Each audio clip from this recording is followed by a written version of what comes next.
another vcchess lesson and another calculation lesson. I'm so happy to meet you here, and I hope that we're gonna learn some interesting and most importantly helpful things in today's lesson, in today's stream.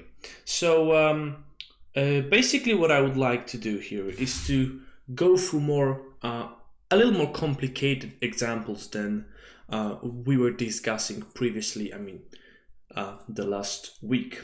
And the reason is because we're gonna try to just go still up and up. I of course talk about how complicated our examples are going to be. So the first most important thing in my opinion is to just try to have this routine that a couple times a week you try to do more complicated puzzles. I suggest to solve some puzzles, which I believe is a very good routine. So I'm gonna do a text in which I'm going to try to type this and to put this on our tips board. So the thing is to try to solve maybe, let's say, 2 to 3 studies, chess studies every day. That's a very good routine to try to do that, because, well, thanks to that, you can quite easily, where did that go? All right, we have it right here. Because thanks to that, let me just change this. Thanks to solving those puzzles, you quite easily can, all right, we can quite easily improve our calculation skills. So that's what I would like to give as my recommendation for your chess training, and what I think is good for you to try to solve on your own. Because some things we can discuss, we can try to do, but other things, and it is extremely important part of your training, is to first try to practice consistently. So that's one of the most important things. Try to do this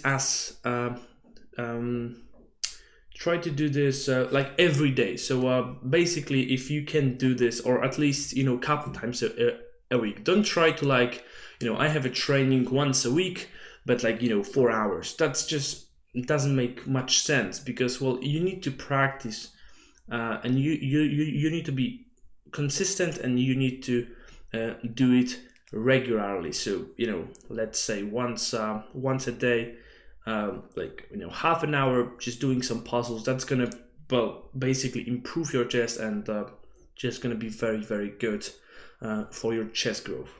So the first example here that we are now looking at is from a game that has been played in Poland. Władimir Schmidt and Jerzy Levy. I don't know how to exactly pronounce that in English, but we had a quite an interesting game here. And what I would like to do now is to try to go through the process of calculation to try to figure out if the move rook takes g7 is good or not. So first thing that we of course need to do is to think about our opponent ideas. Rook takes g7 is a very forcing move, because it threatens checkmate. After rook takes g7, we are threatening to play queen f7. So basically, black does not have much choice there. But first, let's try to think about the position. So what is the material count here? Are we better, worse, or just to try to evaluate the position? And let's do it in the most convenient way. possible. So materially speaking, we have 1, 2, 3, 4, 5 pawns. Our opponent has 1, 2, 3, 4, 5, 6, 7 pawns. So he's 2 pawns up. He's 2 pawns up. But as we can quite easily count, we have a bishop for an extra bishop, and we actually have a bishop pair for the knight. So we definitely have a superior position, and we are much better. So the first instinct would be to, of course, calculate rook takes g7, because, well, since we have a great position, then it is very likely that some tactics might appear in the position. But there is also other thing, which is we have a great position, and basically, like most moves that we are going to play, we probably will still be better. So why to try to sacrifice? Well, thanks to our process, like calculation, we can make a good decision. So the right decision is the one that first of all think, is it worth the risk to sacrifice a rook? And well, first, if we can calculate deep enough to see that we have a great position, well, in this particular example we probably should have a winning one, then we can safely play this move. But if this is going to just be like promising, we have like an attack, and you have a feeling that maybe there is something, but it's really like tricky, then I'd suggest not to do that, because, well, if you're sacrificing the rook, you have to realize that if your attack is not going to be successful, you're going to end up in a position with less material. So right now we have 1 point up, and we have a bishop pair, so our position is winning, like materially, but let's just not freak out. But let's calculate this rook takes g7. As we already have said, we are threatening a checkmate on f7 and g8. So basically black cannot do anything but take the rook. So taking the rook is forced. So it's a very forcing line, and we have to definitely look at it. So let's calculate here. King takes g7 is the only move. And now the only logical check after that, we don't have this square, we cannot check him here, is bishop takes h6. And at the first sight there's like completely nothing there, because after rook takes g7, king takes, we have to give up the bishop, he takes, and what are we going to do next? And the problem is he's gonna come here with the queen. I mean, we're gonna come on f7 with our queen. So that's a very nice thing to do, to have this kind of idea that we can go here on f7 with the king, and that's a really nice thing. But, well, we have to sacrifice our rook and our bishop just for 2 pawns. So we're gonna end up with the position that we have like almost zero material. But, well, let's think about the possible moves, that what would happen after that, because definitely if this position would appear on the board, and I'm gonna put it on the board, so it's gonna be more it's gonna be easier for us to calculate. He has to take, and then we take on h6. And now if he takes on h6, we play queen f7, which is already something we have discussed. And now there's like almost no way to stop the checkmate, because the only move is to play rook to g8. Well, that was the main point. I of course forgot to mention this was the main point of playing queen f7 to threaten checkmate, and that's the only move. Now queen takes, queen e8. Black has to give up everything, and of course we have a completely winning position. But the problem is, what happens if after bishop takes h6, black doesn't take the bishop? And that's what happened in the game. Black decided not to take the bishop, which is a smart decision, but to play the move king to h8. And that would be my I think, main concern during the game to think and to try to figure out if this position is winning or not. Because of course I have this move queen f7, right? This is like the only move and my main point.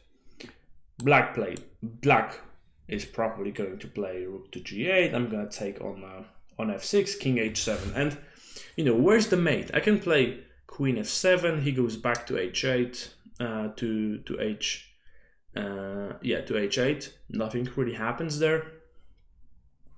So I'm not sure. And he always, if we like give him some space, some time, he can retreat with the queen also. So we really need to be very careful. Of course, after now queen f7, we probably are not really worried about queen d7 because we can take on c4 with a winning position. But that's the main problem here. So queen to f7. He goes where? Rook to g8. Let's think about this move here. I mean, we can probably also no, we cannot play here really, but queen f6. Let's think about now our possibilities here. Queen takes f6. He goes king to h7. Queen g6. King goes back to h8. It doesn't really seem like we have much here. So it is better to think about some, well, other maybe forcing lines. The one is bishop to g7. He has to go here. We have queen to g6. King goes to g8. Bishop f6. King goes to f8. Queen h6. And he goes to g8. So let's just try to do this and follow it in our head. So bishop goes to g7. He goes king h7. Queen g6. King to g8. Bishop f6 check. King to f8. Queen h6. Well, he has to play this move.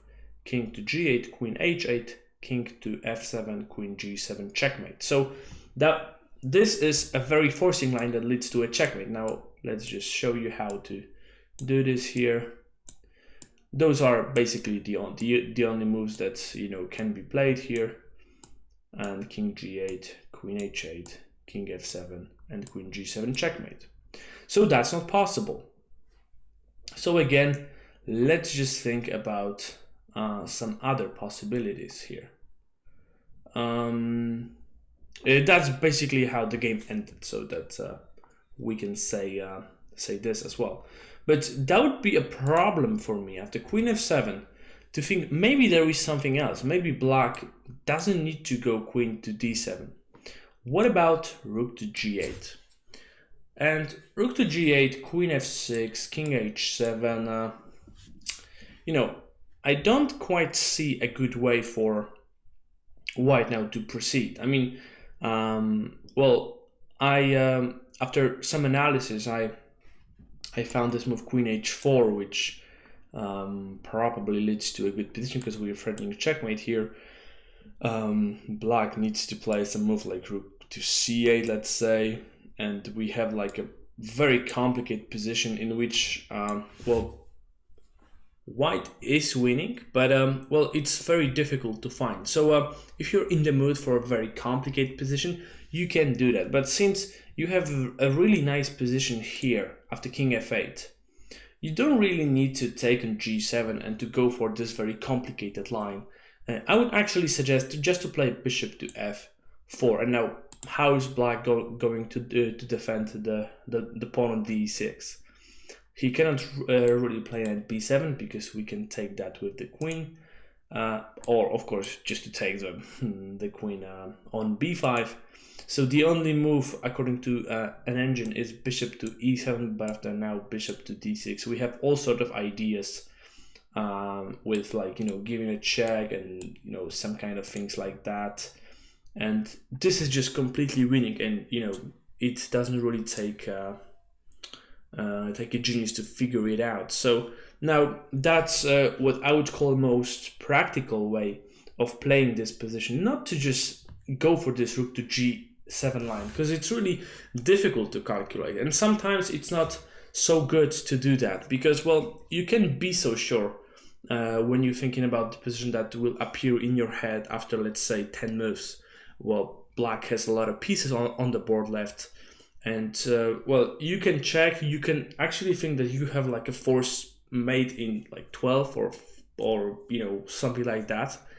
But if you're wrong, then you can just lose everything in a moment. So I would be very careful now playing the move rook to g7, as happened in the game, but it actually turned out quite good because black didn't play it very well. He decided to go here, this move queen d7, and now he allowed this mate that we already talked about. I would be quite scared about this move, rook here, and to play this position as white, because of course I know that white has a great attack, probably even a forced draw if white wants to. That's not a problem. I mean, in this position, well, you have a draw if you want to. So it's kind of a safe way of playing. But on the other hand, if you want to be more sure about winning, sometimes it is better to play not the most spectacular moves, but to think about what is really like the best practical options, what your opponent cannot really reply to in a like a logical manner here. And after this this move that I've shown, bishop f4, rook e7, bishop takes d6. Now we of course have a crushing, well, crushing. I know that it's a big word. It's a big word, but I think we have a crushing threat of bishop takes e7 and the rook takes g7 now. So queen e8 is one of black's main and best defenses, but you know, after that, queen takes c4, we just have like too many pieces, and we just have a material advantage. We can pick up this here, this guy over here, and we just simply a rook up. That's just simply too much for black to handle. So that's why I think in this particular game, going for a very complicated line wasn't really the best choice, but you know, that's what sometimes happens. The other example, the other game is Viktor Korchnoi Garry Kasparov game. Has been played in 1982. He was a chess Olympiad, and the last black move was queen takes b2, and our task, our goal here is to calculate whether we can take on on e5 or not. Well, Kasparov certainly thinks that it is not a problem for him. He was playing with the black pieces, and he certainly thought taking on e5 was not a problem. But let's just simply calculate what we can do instead of that. Well, first of all, we can try to play some kind of a normal move to, let's say, bring the knight into the game, and to play like knight c2, maybe trying to trap the queen. Then some kind of moves like this are definitely very normal and natural to calculate. So I mean, the first move that I would calculate as if I were white in this position is rook f to b1, to just think, well, maybe I can just simply trap the queen. What's the problem? So let's think about some black's options. Can't he go somewhere with the queen? He cannot really take. Taking here is not a big of a problem as well. We also need to think well about our king, because it's our king is in a very vulnerable square. So you know, if we cannot do anything about that, then that's gonna be a problem. Now, of course, when we calculate things, we are not allowed during the game to just move our pieces. But just to illustrate some of my ideas, some of those moves, I'm just gonna make them on the board so you can see. So what's the problem with the move rook to b1? Because it really doesn't seem like there is one, but well, also it doesn't take a genius now to find the answer, because it's quite a very I mean, it's a very simple and normal tactic, and everyone who is well familiar with some tactic patterns, who who solves some puzzles on the internet can now solve it pretty quickly. Knight to f3 check. We cannot really take with the bishop because then the rook comes. If we move the king, then black king can take on d2. If we take with the queen, he can take on d2 with a crashing attack. So rook to b1 is not possible simply, so we cannot trap the queen. So as I said, some other moves, knight to c2 just to block this queen. That looks very normal. We can do some other things, but this knight f3, we have to keep in mind that, you know, such move exists. But well, what is the problem with playing the move like knight c2? That we would, of course, would like as white to think about other possibilities before we play the move like knight c2, because that's a move like, you know, okay, I can play, this is probably quite alright, but you know, it is so natural to put the knight on c4 that you start to wonder, can I get rid of this knight somehow? Well, and the first question is, what happens if I simply take on e5? Because, well, after that I'm threatening to go to e6. If he takes, I can go here and attack the queen, and well, if the bishop appears, then the piece on e5 as well at the same time, and it really looks very promising. So let's think what would happen if white played the move e5, which in actual fact he did.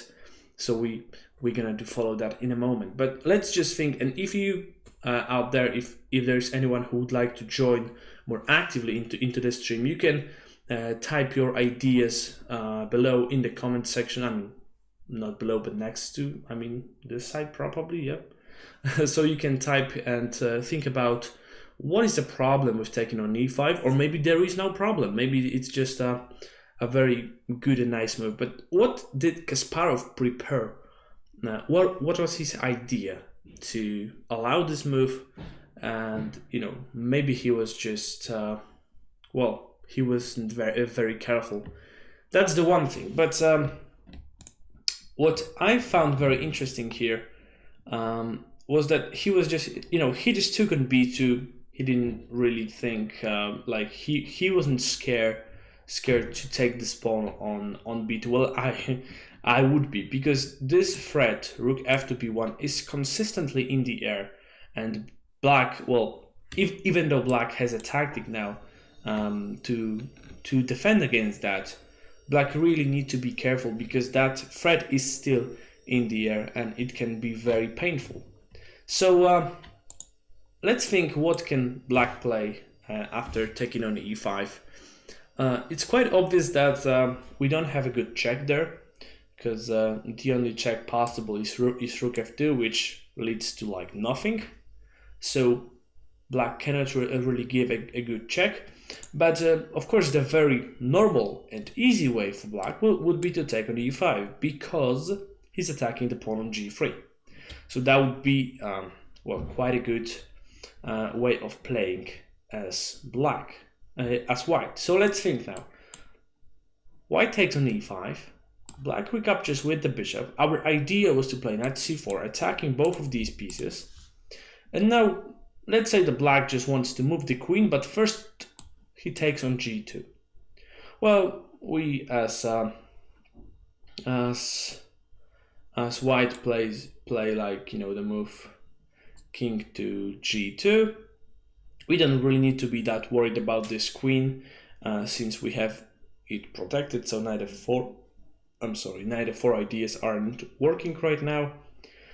So after this, he moves the queen, and we probably just fine. And that's probably what was in Korchnoy's mind at this point. But in the game, he decided to take. Bishop takes knight c4. And let's now just figure out what was Kasparov's idea now in this position. He didn't take on g3 with the bishop.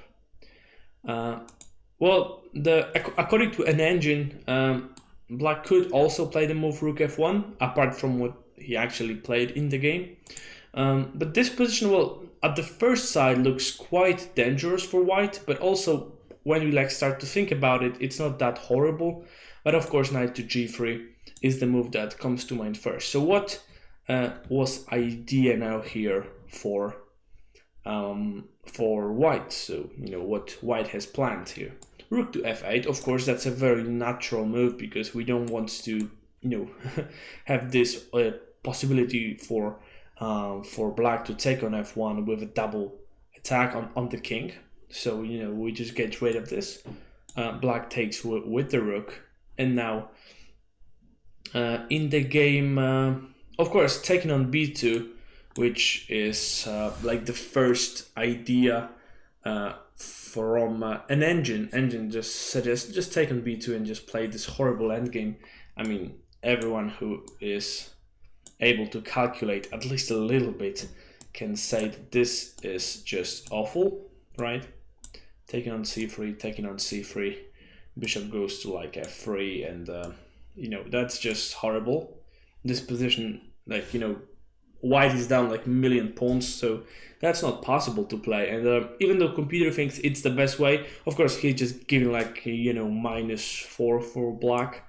But sometimes there are ways of playing more practically, and that's what Korchnoi did in the game. And he didn't take on b2, he played the move queen e1. So he just played the move queen e1, and he put this queen in a very interesting square because well, the queen is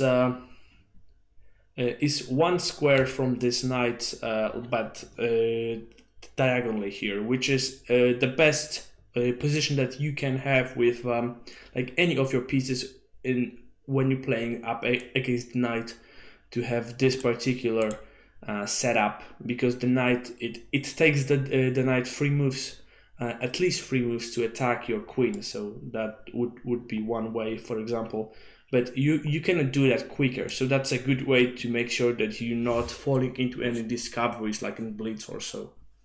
And queen e1 has been played.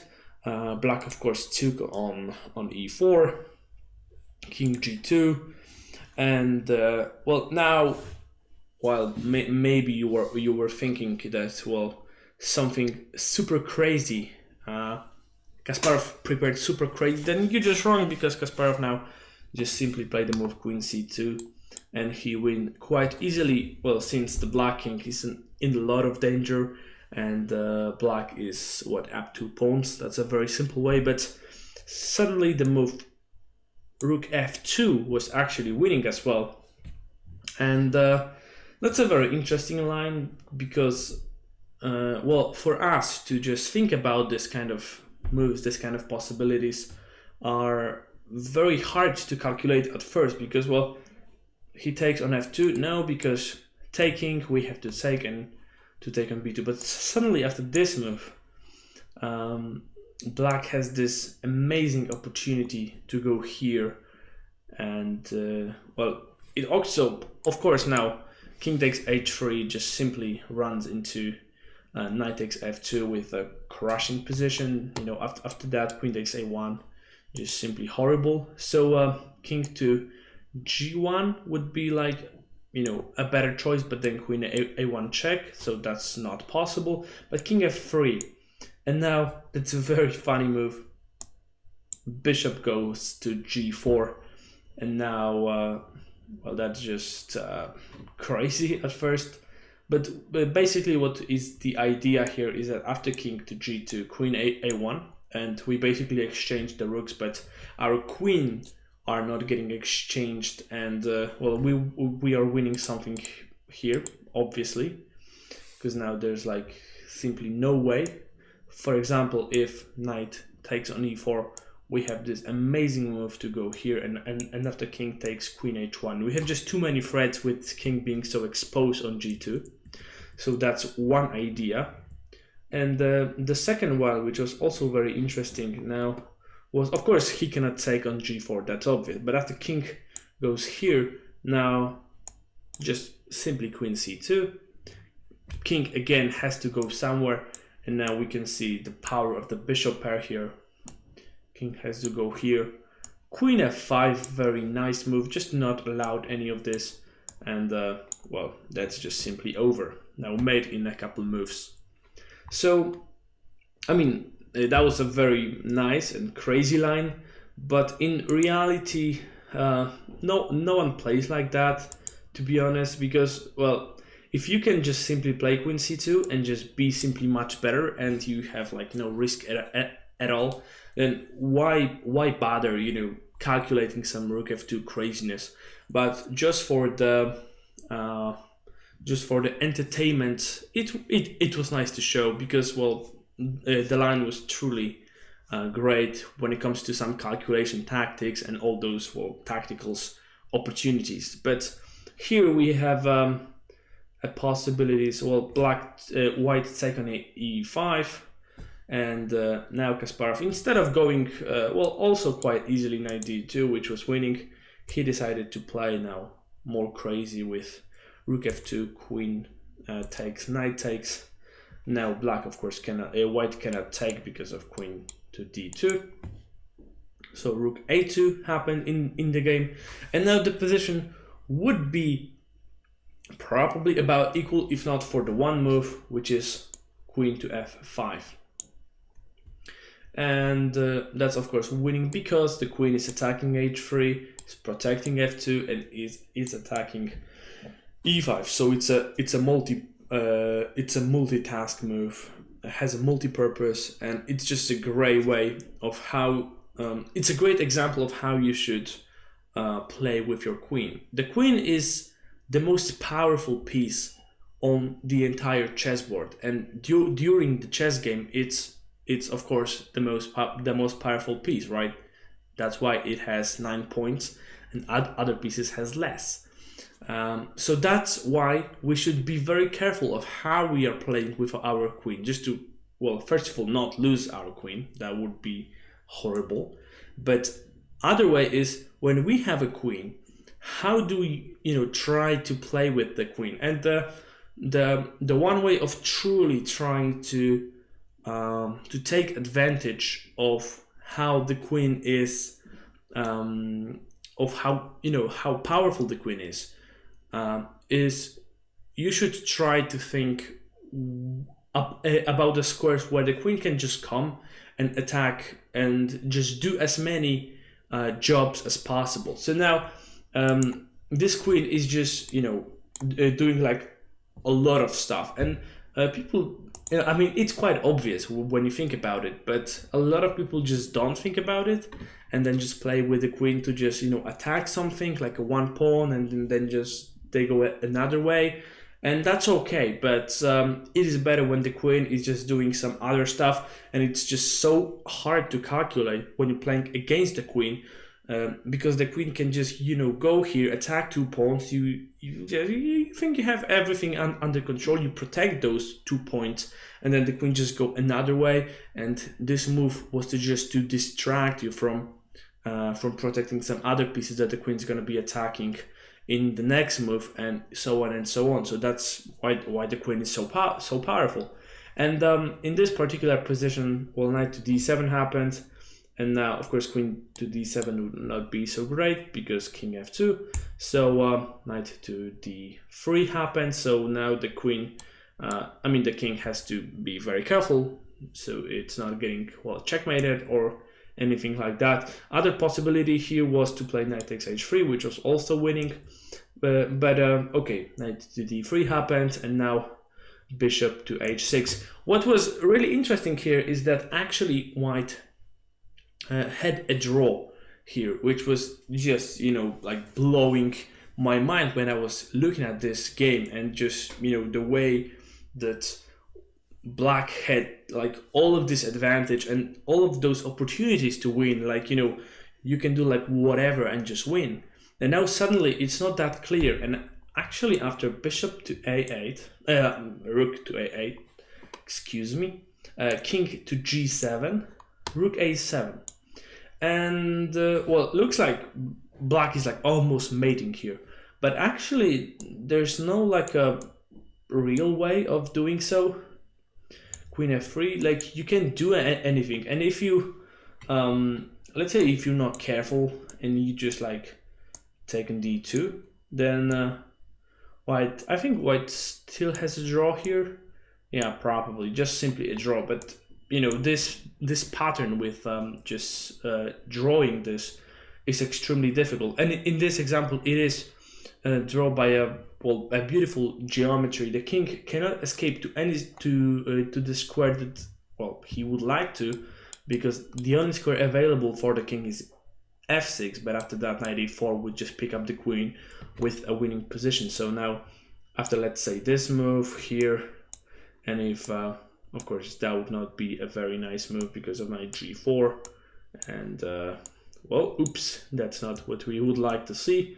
Same after this move, rook takes h7. So that's the same move, just to illustrate. So black also need to be careful to just not totally mess this position up. White did not go for this variation, probably didn't see it, I'm not sure. But after knight d3,